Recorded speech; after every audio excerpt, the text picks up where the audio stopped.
I will go ahead and get this party started. Welcome, Kelly. Woo-hoo! I have known you now for 6 years, I think. Most of our interactions have been industry events for sure, which sucks because I've always wanted to get to know you more, like go out, get drinks, talk. But it's mostly been industry interaction. So the fact that we can kind of come together now and finally clink a proverbial whiskey, it's nice to So how are you doing today, Lex? Good. Good. Hey, everyone. I'm trying to decide what I want to do per se right now with the crazy Wisconsin weather. We have this fake spring nonsense happening right now, and I want it to be done so that I can get into real spring. So this morning I woke up to snow. 2 days ago it was 80 degrees. I don't even know what I'm wearing. Hot, cold. The Midwest.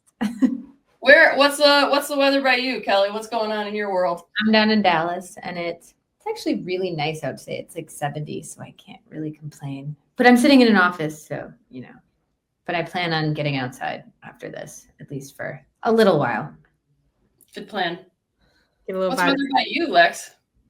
Well, I'm like close to Dallas. So Kelly's like one of the closest people to me in the AV industry. Hey. Location-wise. So our weather's like very similar. It was supposed to rain all weekend, but it didn't really. So we're thriving. I just want the mud to go away. There's lots of mud everywhere. It did rain. So if you're that close, have you guys actually met face to face yet? At shows. Yeah. Okay.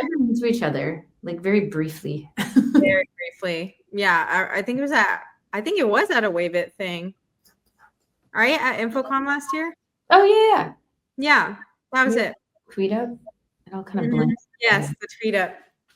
Yeah, that's where we officially met. And then I think I've like seen you around. I think I saw you around afterwards, but then I haven't seen you since. So it's been almost a year.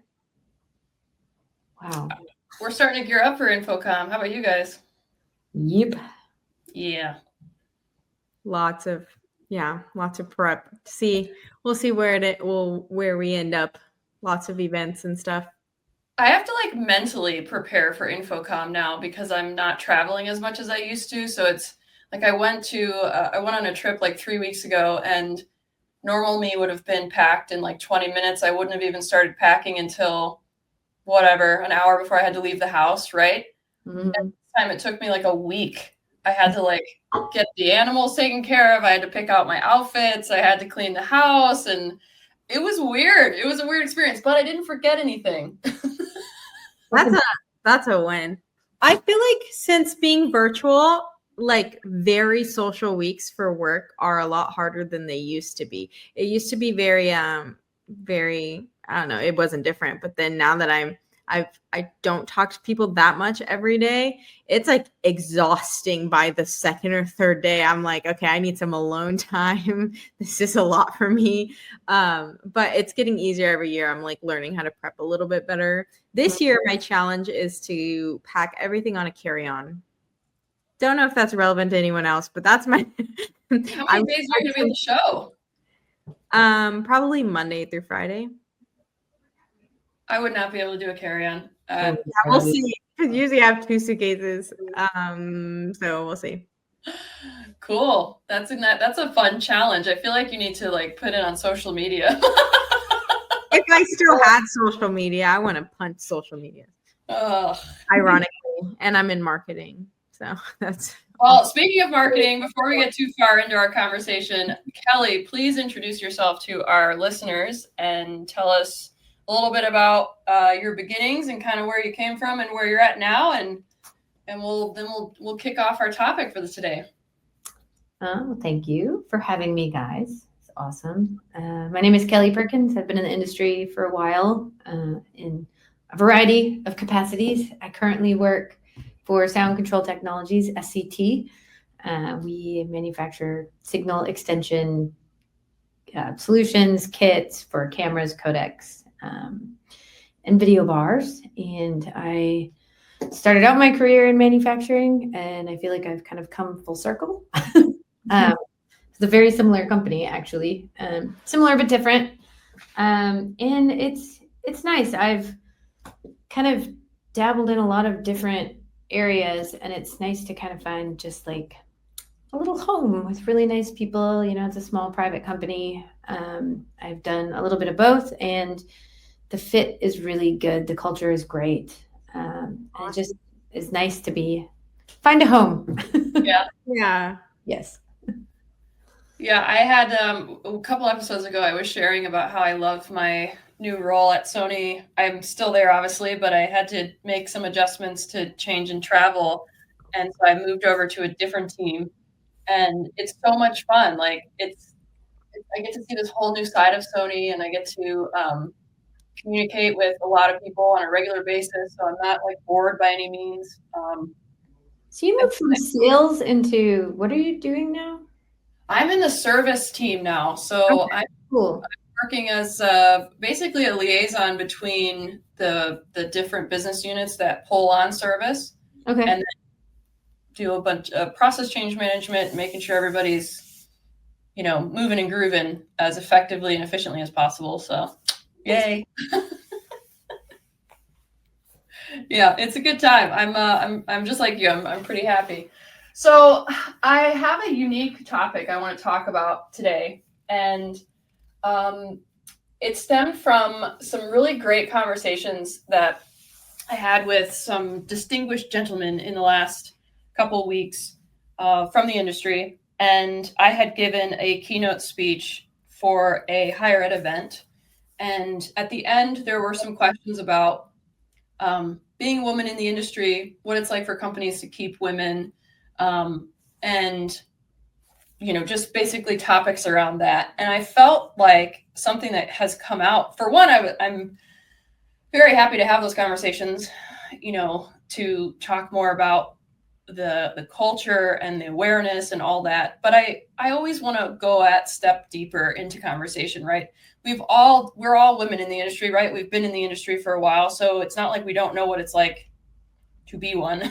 But I thought we could talk about maybe an experience that was good or bad that either of you have had, that maybe changed the direction of your ideas of women in the industry. I know I have one I can kick off with, but if there's anything that comes to mind, feel free to jump in. But yeah, that's kind of what I wanted to dive in a little bit about, was not just about being a woman in the industry, but what it's like being a woman in the industry. I mean, I think I'll be honest with you guys. Like I said, I've worked in several roles in the industry, and in most situations I've had pretty good experiences, and obviously, being a woman, and there's definitely more men in our industry. But I think we spend a lot of time talking about how, men or women dealing with men, and how like we're overpowered in the industry and stuff. But I would say, especially like now, in the company that I'm in now, we have quite a few women. I would say we have not 50%, but close to that. Sure. Which is really cool. We just hired another one a couple weeks ago, so it's really neat to kind of see that. But I think for me, especially in this industry, is having a support system of women that support you in these roles. I think sometimes it's like, because there are so many men, like women tend to get like competitive and or just strange in certain areas, and it's like I've found that to be more of I've honestly found that to be more of an issue than having to deal with men in our industry, which I don't know if is in your experiences or not, but just really trying to support each other, men, women, all around, and not getting weird, I guess, has been, I can't think of one specific like example, but I've definitely noticed that in certain environments and in certain just situations where it's like, okay, like stop, like we're supposed to be here to support each other and do these great things together. And so sometimes I like feel like it makes you kind of turn away a little bit. I don't know if that makes any sense. That's just been my experience over probably like specifically the last like 5 to 10 years.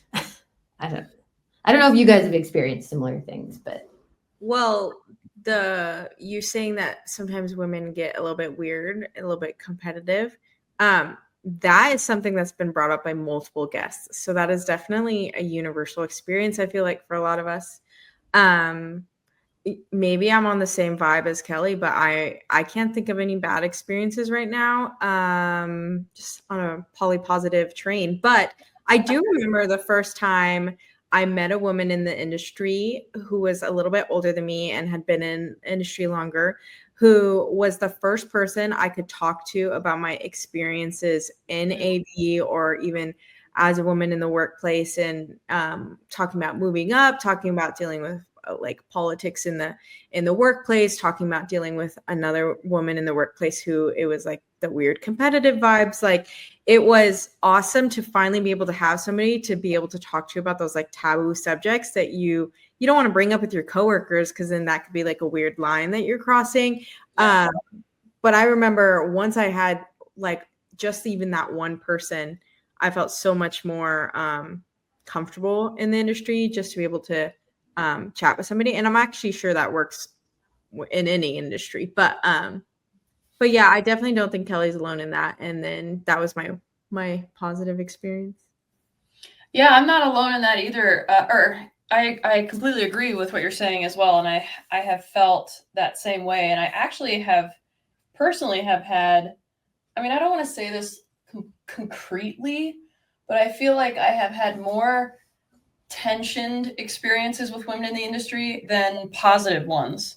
So me just being a tomboy back in the day, I naturally had a lot of male friends as a kid, growing up, in college, whatever. So finding an industry that was dominated was more natural to me than anything. So when women started kind of coming in, I was like, oh, this is cool. Like, I have a friend who kind of is a tomboy too, and we can just kind of be tomboys together. And it definitely was not that. It was actually more, I got more of the ooh factor. So it wasn't like with this particular person, it wasn't like a, wow, great, we're women in the industry, let's conquer and be awesome. It was more of a like, ooh, what are you doing here? And why do you not wear makeup?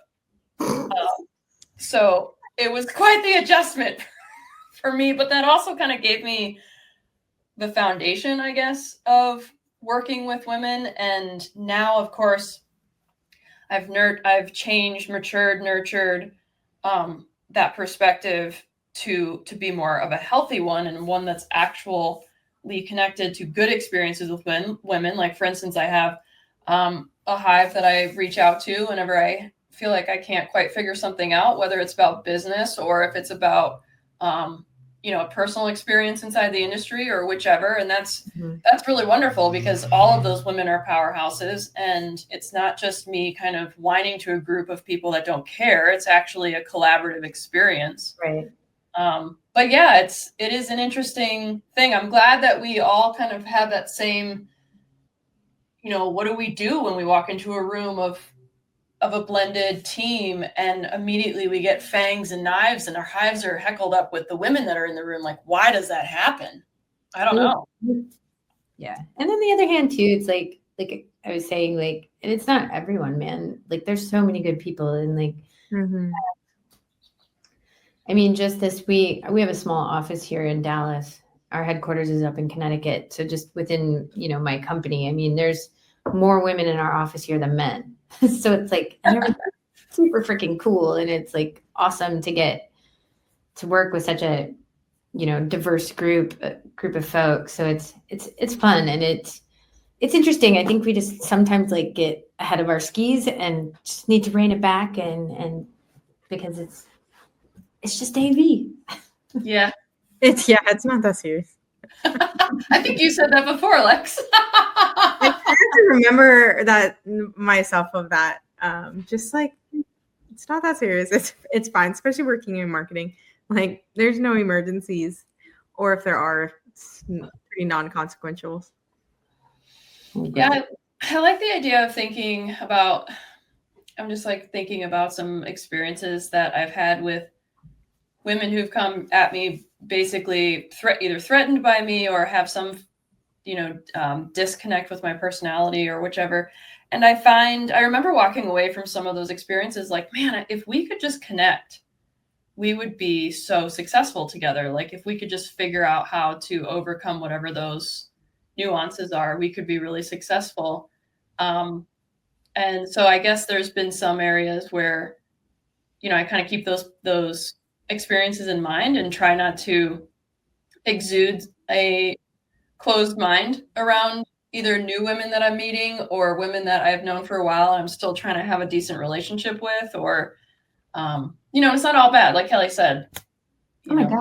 Like, no, there's so many cool people. I mean, we're doing a women's AV thing Wednesday night, and I can't wait. Ooh, tell us more. It's just like a couple gals in Dallas will get together and grab drinks and food. And, it's kind of, Dallas is a very spread out area. So we don't get to see each other all that often, but, like a handful of people getting together and just shooting the shit and catching up. I love it. I love it. I think what you were saying was kind of, what if we just like took the whole men thing out of this conversation in particular? And I think the other part of it is like, I think that we're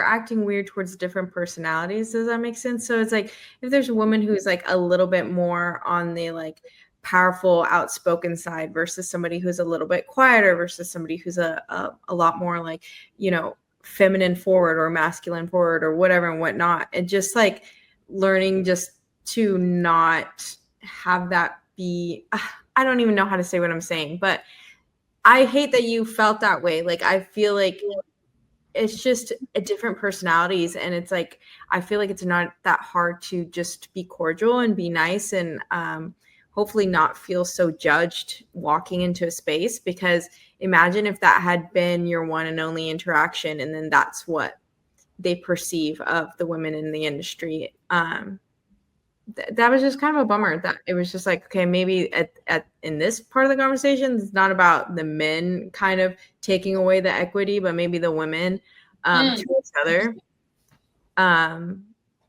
So I don't know. I was just thinking that. I was like, that's unfortunate that you felt that way. It's kind of like Mean Girl. Let's push deeper into that, though. I mean, that's a really good point. So what are behaviors that you would describe as being taking away equity? And then we'll talk about behaviors that build equity up, specifically in a group of women.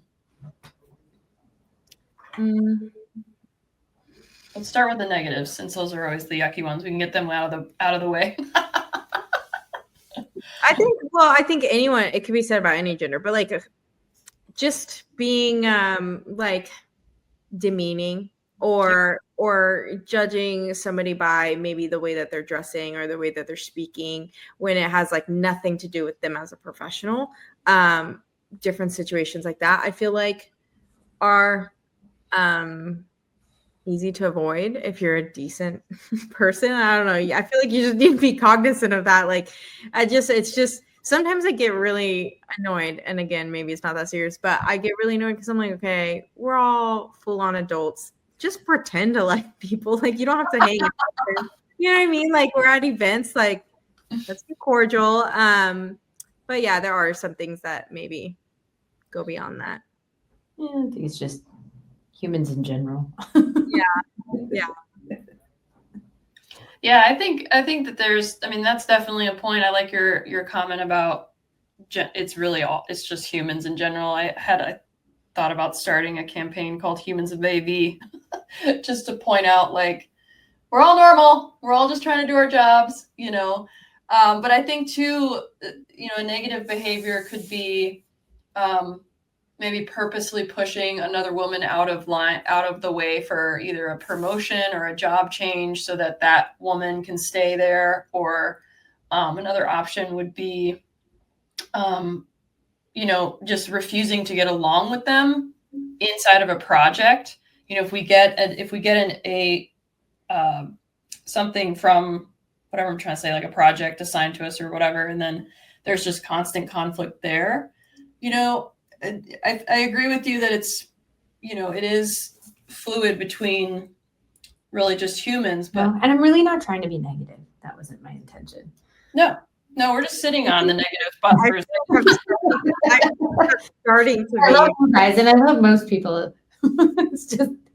So yeah, let's talk about the positives of how women can build each other up in this industry. What are some either experiences that you might have had or general ideas that you have towards, building each other up? Well, I think women probably, and this is generalizing, so I apologize, but like tend to be a little bit more emotional, or at least I do. But I think a lot of it is, for me, it helps in my job and in my role, because I can think, at least on the marketing side of stuff, on a high level strategy to an extent of, okay, this is how I would want to be able to look at the solution or understand this. And I'm coming from a pretty non-technical background, or just brain in general. So I always think to myself, like, okay, if I can understand it, anyone can understand it.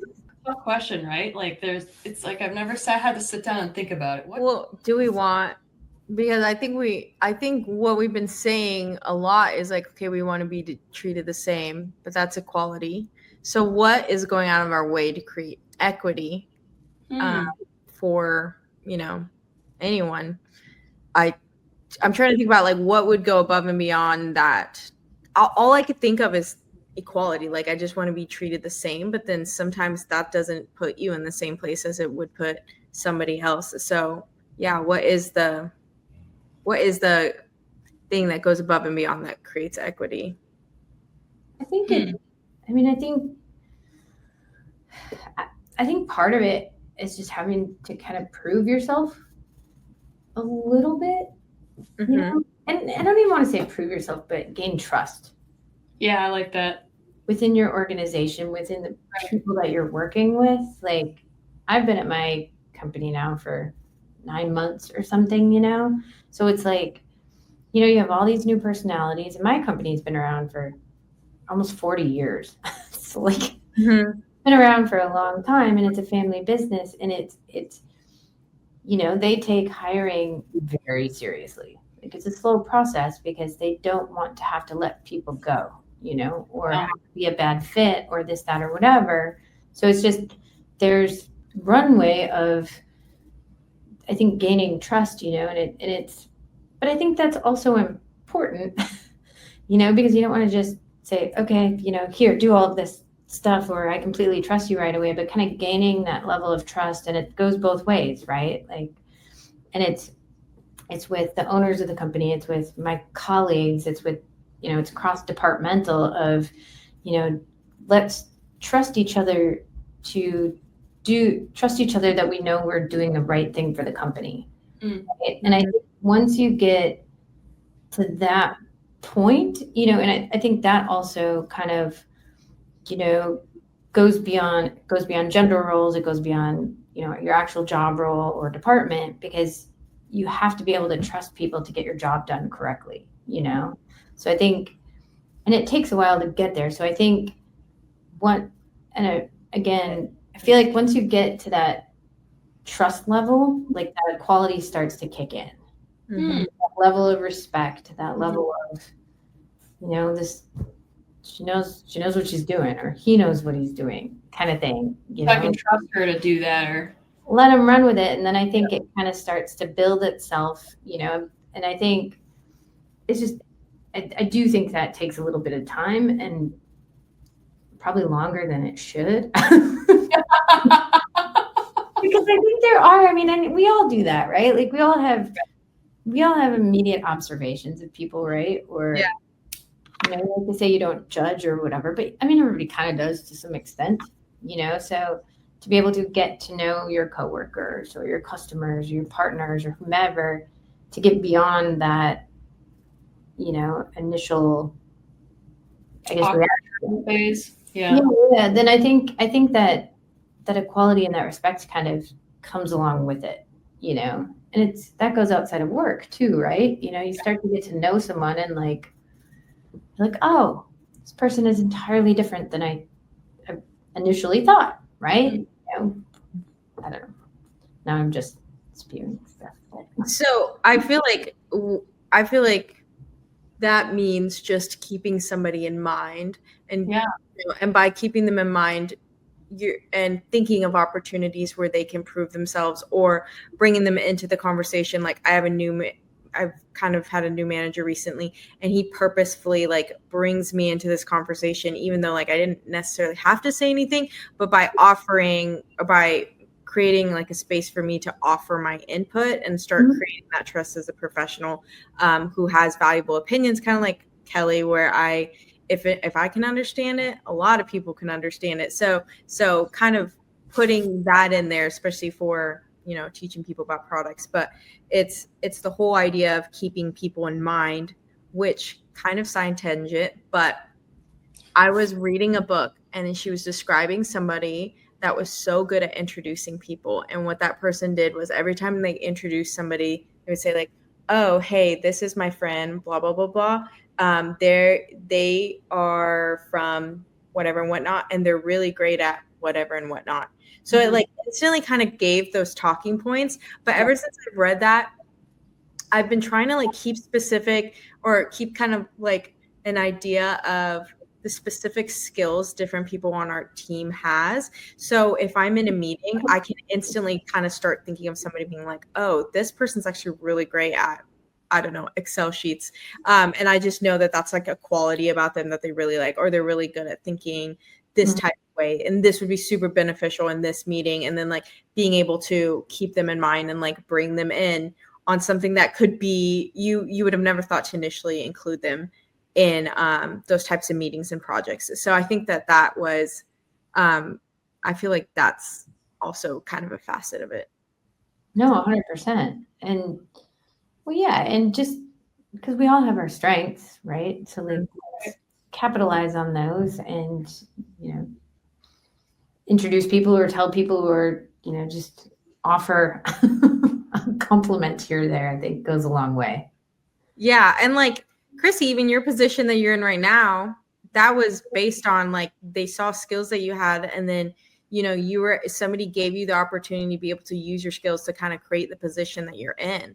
You were very much kept in mind and thought of, and that allowed you to create this position, which I'm sure many people before you have in different ways. And this is something that you've been able to do, which is inspiring to other people, at least for me, that that's possible to work a little bit differently and then find a role that fits you if there isn't one that's existing. That makes sense?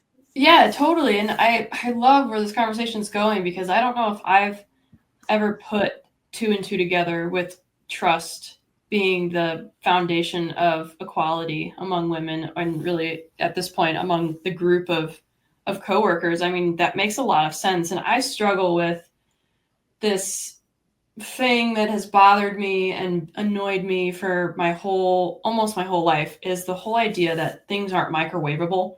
I can't put something in this proverbial microwave and poof, I have this fantastic working relationship with this coworker. No, it actually takes real time, real work, real thought, real intention.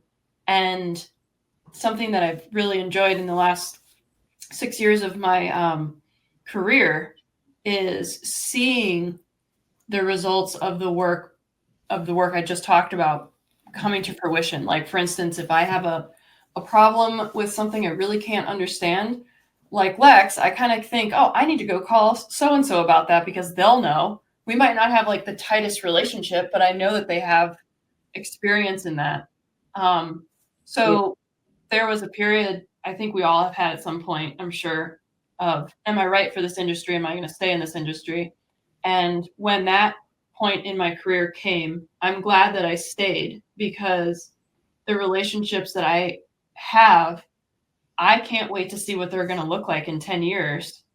And those, maybe some will go and new ones will come, which I hope, of course, new ones will come. But even the relationships that I have with those in the industry and the coworkers that I have in my job, I can't wait to see what it looks like in 10 years. Like, can you imagine some of those relationships that you're in now that you're just like, wow, I can't wait to see so-and-so become the next VP, and then I'll be right there alongside her. No, 100%. It's cool. And it's, some of my bestest friends, I mean, my other half is from the industry. So like, it's very ingrained, right? Sure. A big part of my life.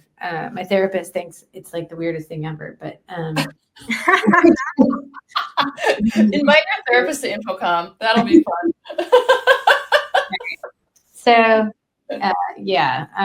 no, it's cool. And like some of my best friends are in this industry, and I meet new people all the time, and it's just like, it's fun. It's super cool, and the fact that we are such a small, intimate industry that's really supportive and really, it's bigger than just showing up for work, right? Which is, I think, sometimes it's like, like I said earlier, it's just AV, but it's more than that, right? Yeah. It's just AV, but it's also this network of people that really do care and are passionate about what they do. And even if it's really weird, long skew numbers that I don't understand, like, it's still like important. And it's, I don't know, it's just, it's balance, I think. And it's good.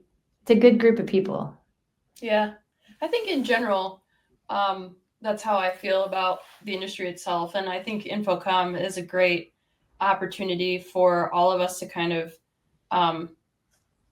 decide if we're going to maintain different perspectives that we have of different parts of the industry, or maybe some people, I mean, I don't even get to see some people until it's Infocom. And that's kind of been our 15-year relationship, is I get to see you once a year for 3 days or whatever.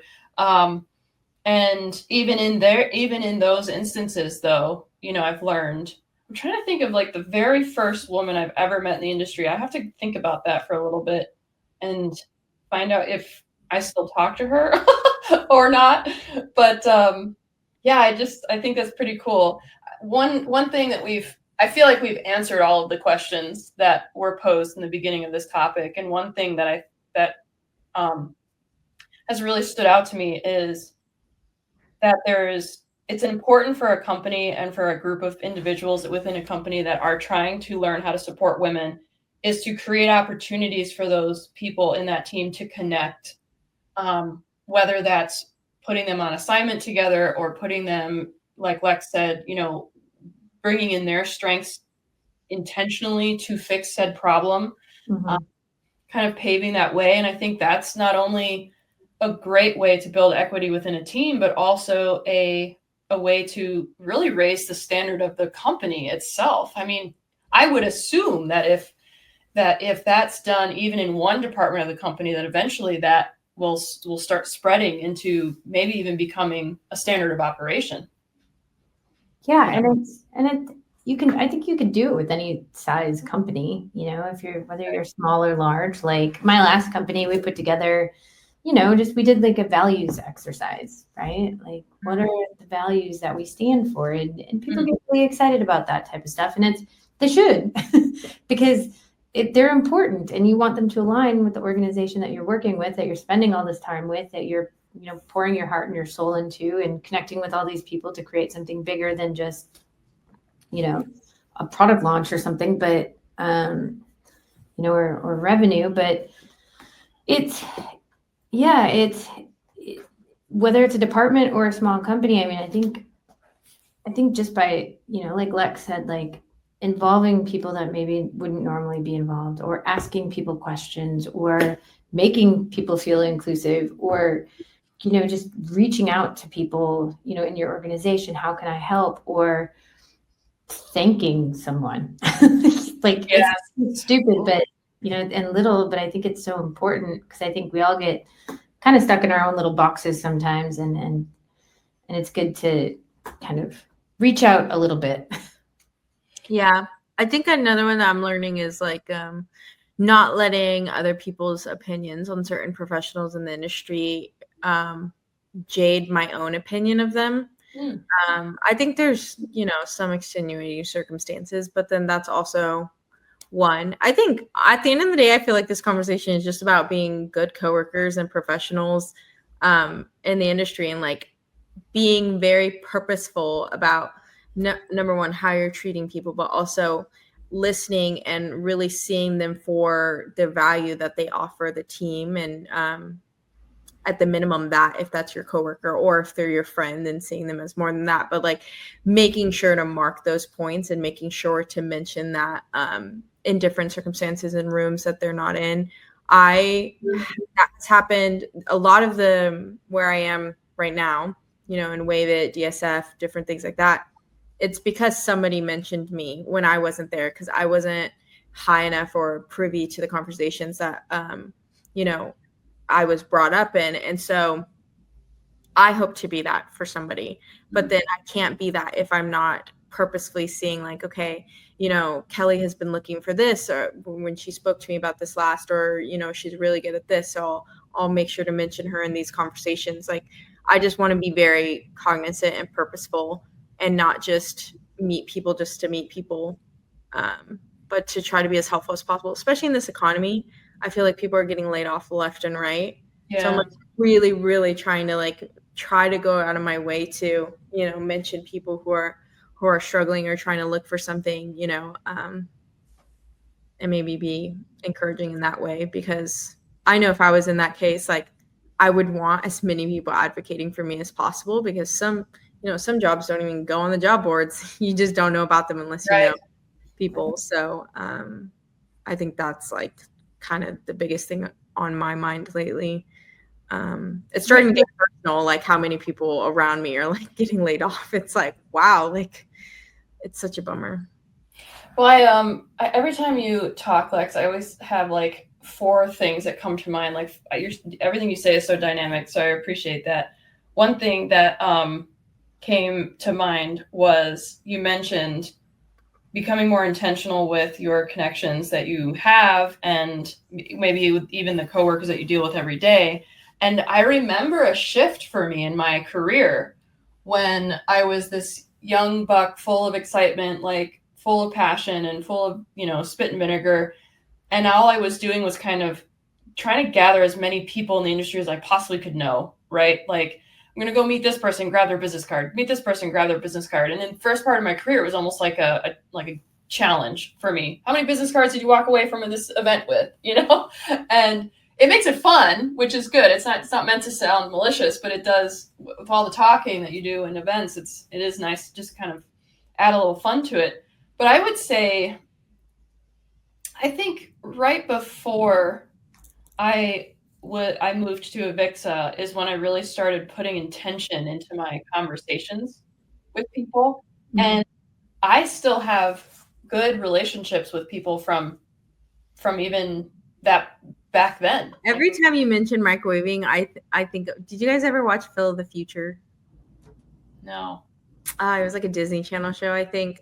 Okay. But they would pop something. It was set in the future, right? And then they would pop like the smallest thing into the microwave, and then they'd open it, and it'd be like this entire meal with like a soda and a hamburger and fries and a dessert. And I thought that was the coolest thing as a kid.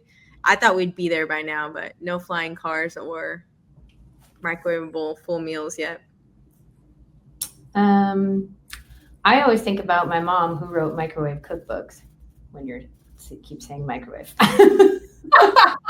There's a lot of microwave. Like a cookbook for recipes that the microwave. Do what with? Like put them in a bowl and then press go. What? Mm-hmm. Well, there's more steps, but yes, that. So, do you make a lot of microwavable food? No. It didn't get passed down. The love for microwaves didn't get passed down. I grew up in the Midwest. There's a lot of meat and potatoes type stuff. Yeah. Hot dishes in the microwave, So. Yeah. Oh God, no. I actually think of Back to the Future. So it's sort of the same thing, Lex. There was a scene in Back to the Future where the wife, I think was it Biff's wife? I don't remember. But she puts a cube in the microwave and she's like, dinner will be ready in 15 minutes. And she like puts the timer on the microwave and then opens it and it's a whole buffet. And So cool. yeah, that apparently imprinted on my psyche because that's what I thought all things were like. We're focusing on the wrong technological advancements. That's right. AI, what? No. Side note, I went and saw the Back to the Future musical last week, and it was amazing. Oh, No snap. way. Amazing. Like the DeLorean was so cool.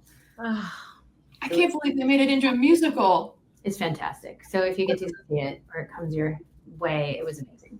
Was it in Texas or did you go somewhere else to see it? Texas. Oh, I got to see that now. It's awesome. That's awesome.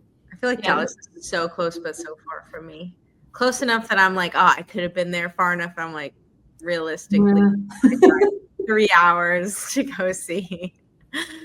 Worth it. I would recommend it. And I'm not like a huge musical person, but I love Back to the Future. Yeah. Yeah, I grew up with it too. Now I need to go watch all the movies again. Well, this hour has flown by. I want to kind of just talk about some takeaways, and then we'll throw back to you, Kelly, to let our listeners find you if they need you on socials. But my takeaways from our awesome conversation was the fact that connection really matters, and I'm going to focus more on how I can actuate on that, more so than I already do, and just also maybe put some checks and balances in place in my mental processing that I'm being authentic in those connections and not just kind of completing them to complete them or put the business card in the sleeve kind of thing. Mm-hmm. So yeah, I really appreciate that takeaway. And then also just an awesome conversation about what businesses can do. It's less about like KPIs and making some big plan to merge, people's personalities and try to get these big functioning workforces together. It's more of like just creating opportunities for humans to connect and keep doing it until you see the result, not change anything. It's not, so those are my two takeaways. What about you, Lex? Probably being more purposeful of mentioning people and bringing up people in conversations. I love that. Yeah, I think for me, it's just focusing on the positive and, working with your coworkers and customers and partners and folks in the industry to, try your best to create something great together, and focus on the good. Focus on the good. I love that. Well, where can people find you if they want to look you up, Kelly? I am on LinkedIn, Kelly P. Perkins. I don't really have a lot of other social media anymore either. Yeah, I think a lot of people are doing that. I love it. LinkedIn is only there because it has to be there for me. I'm like, yeah. So on LinkedIn, Kelly P. Perkins. Awesome. Yeah. Well, thanks for listening, everyone. And all links of all the fun stuff, as usual, will be in the show notes. And we'll see you next time. Bye. Thanks, guys.